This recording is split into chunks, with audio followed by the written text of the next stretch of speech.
पुत्र, जीते।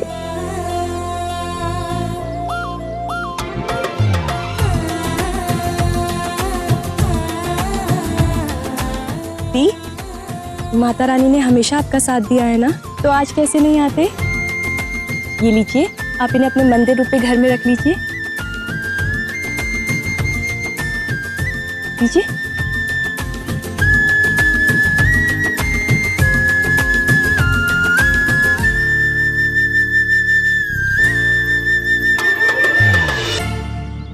पता है आप लोग हमसे कुछ नहीं लेंगे, लेकिन कच्ची पक्की गृहस्थी की शुरुआत बड़ों का आशीर्वाद समझकर ही इनको रख ले। इसमें कोई बुराई नहीं है। ये कपड़े रख लो सौम्या। रख ले सौम्या। सोमू पुत्र, ये सारे बर्तन अपनी रसोई में सजा दे।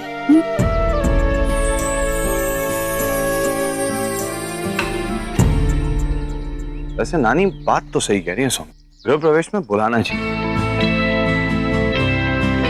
बर्तन पहले आ जाते तो मुझे खाना नहीं बनाना पड़ता।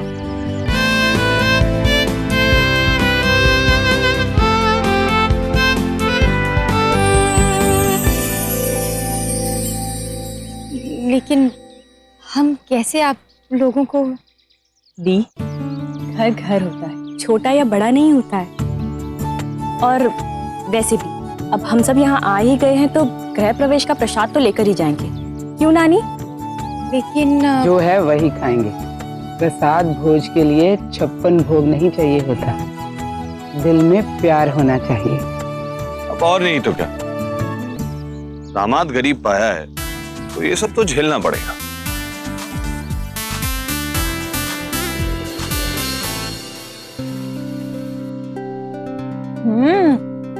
बाकी तो बहुत टेस्टी बना है। दी, किसने बनाया? इन्होंने।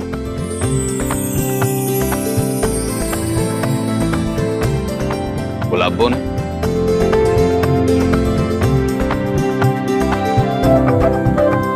सिर्फ आइडिया मेरा था, पर क्रेडिट तो चूल्हा जलाने वाले को ही जाएगा ना। गुलाबो ना सबको अपना गुलाम बना लेती है, सिवाय मेरे परिवार के। पुत्र, अब जो भी है इसके साथ ही जीना सीख लोगे।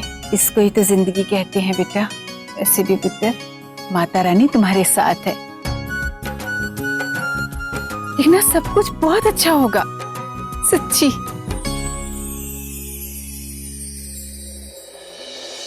यानी कौन सा मनुष्य दिन था जब मेरा बेटा तेरी सौम्या से टकराया था? अभी भी ओदी अक्ल विच पत्थर पे हुए हैं।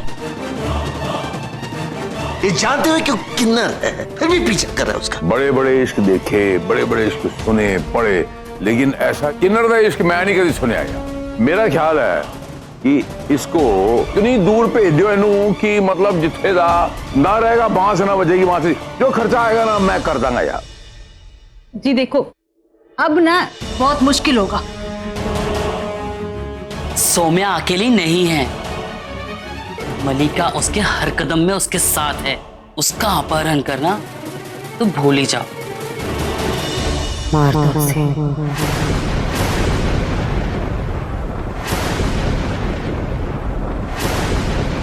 बात की बात में देखेंगे। बिल्कुल सही कहा, बिल्कुल सही कहा। सौम्या को मारना हर्षापी का हल है। अरे बचपन में मैंने उसे कितने मारने की कोशिश की, कितने बार। आप मार लो, अगर हो सके तो आप तो कर लो। हैं? बस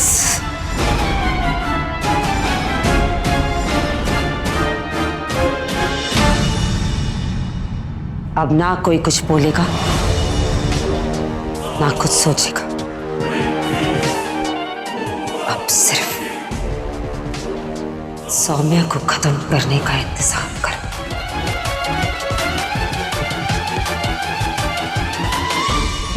आपको याद है कैसे बचपन में हम लोग छत पर जाके वो कपड़ों का टेंट बनाया करते थे और घर घर खेलते थे? कैसे सपने देखा करते थे ना कि बड़े होकर किसी के साथ मिलकर खुद अपने हाथों से अपना घर बनाएंगे। ये हमारी रसोई है जिसमें हम खाना बनाएंगे, और ये हमारा आंगन जिसमें हम साथ साथ खेलेंगे। And I am very happy कि हरमन जी ने आपका ये सपना भी पूरा कर दिया।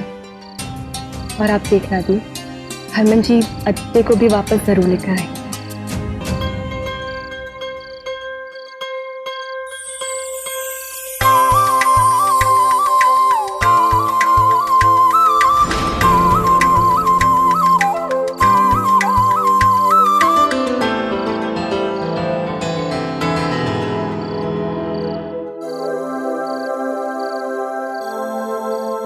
आप लोगों के आ जाने से ये कच्ची पक्की चार दीवारें भी घर जैसी लगने लगी हैं।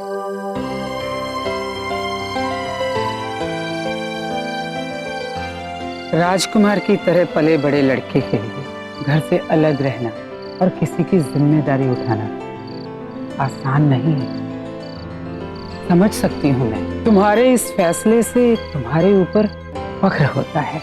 नहीं मलिका जी, ऐसा कोई फक्र वाला काम नहीं किया है मैंने, बल्कि मैं तो आदित्य को जाने से रोक भी नहीं पाया। गलती हो गई मुझसे। मुझे उस दिन सौम्या की बात माननी ही नहीं चाहिए थी। लड़ झगड़ के आदित्य को वहां से ले आता और आदित्य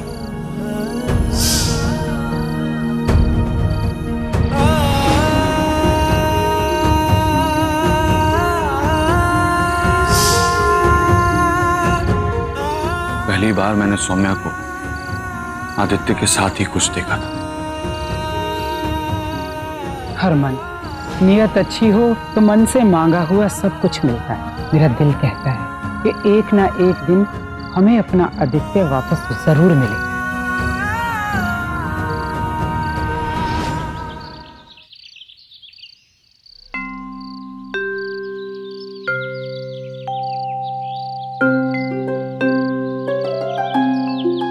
सब चले गए तो घर कितना खाली खाली लग रहा है।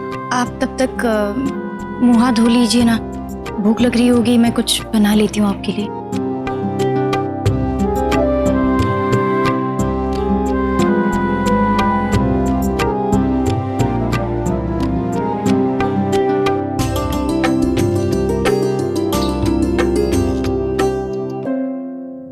सिर्फ चावल और शक्कर ही बचा है।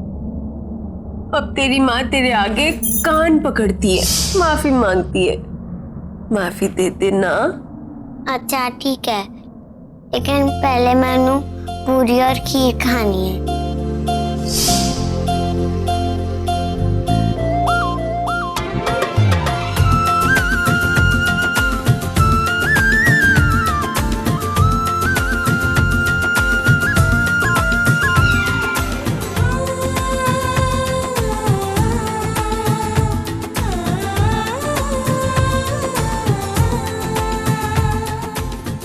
वो चावल और शक्कर ही बचा था जी, मीठी बात ही बना पाई।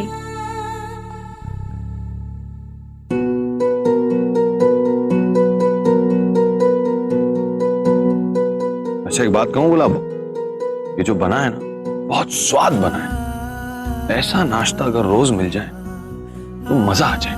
सच कह रहे हैं जी। अरे मैं तुमसे झूठ क्यों बोलूंगा। वैसे मुझे ना बहुत फक्र है कि भगवान जी ने मुझे गुलाबो जैसी बीवी दी।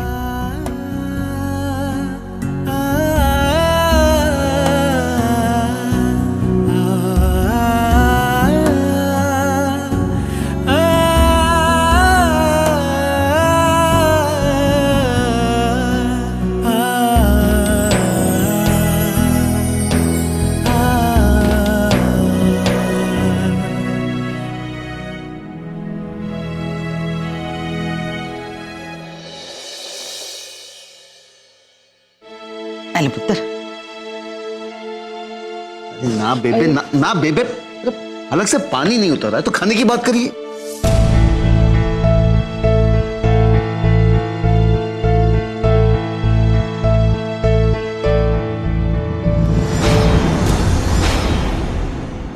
नहीं पापा, कहीं नहीं भटक रही हूं मैं।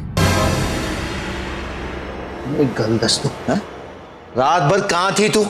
कहाँ भटक रही थी तू? पुत्र दस ना, कितने गए थे तुम दोनों?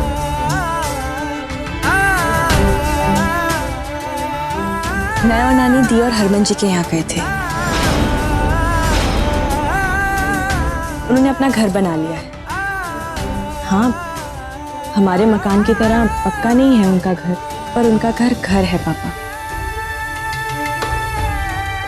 आपको पता है मैं उनके घर को घर क्यों कह रही हूँ? क्योंकि पापा वहाँ 2 ऐसे लोग रहते हैं जिन्हें सही मायने में घर का मतलब पता है। हमारे मकान की तरह नहीं। कल रात जब दी को जमीन पर सोते हुए देखा तो ऐसा लगा जैसे बहुत टाइम के बाद सुकून की नींद सोई है। नहीं नानी?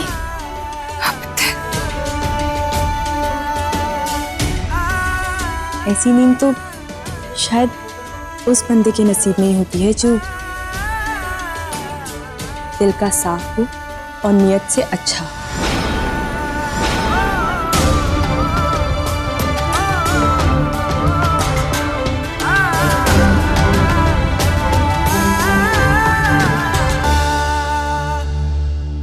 पुत्र, इस कुड़ी की जुबान ना कैंची की तरह चलने लगी है।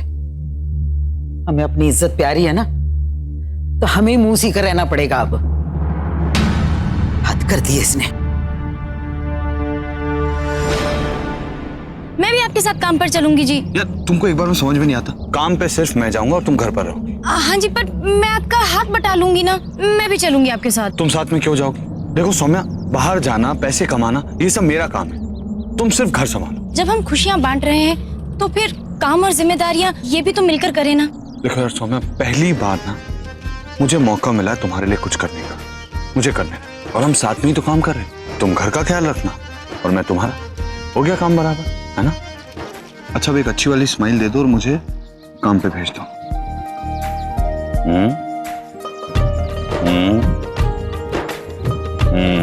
ये हुई ना बात। आप 1 मिनट रुकिएगा, मैं भी आती हूँ।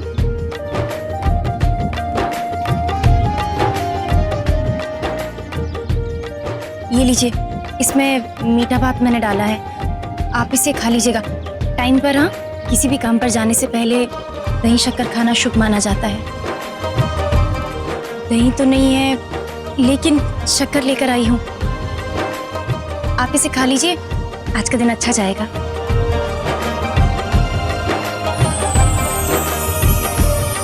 तू ही मेरा खुदा, तू ही मेरी दुआ, तू ही मेरा खुदा, तू ही मेरी दुआ, तू ही मेरा खुदा, तू ही मेरी दुआ, तू ही मेरा खुदा, तू ही मेरी दुआ।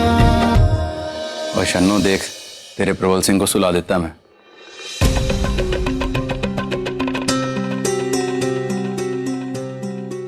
ये क्या शन्नो, तू चाय इधर क्यों ले आई है?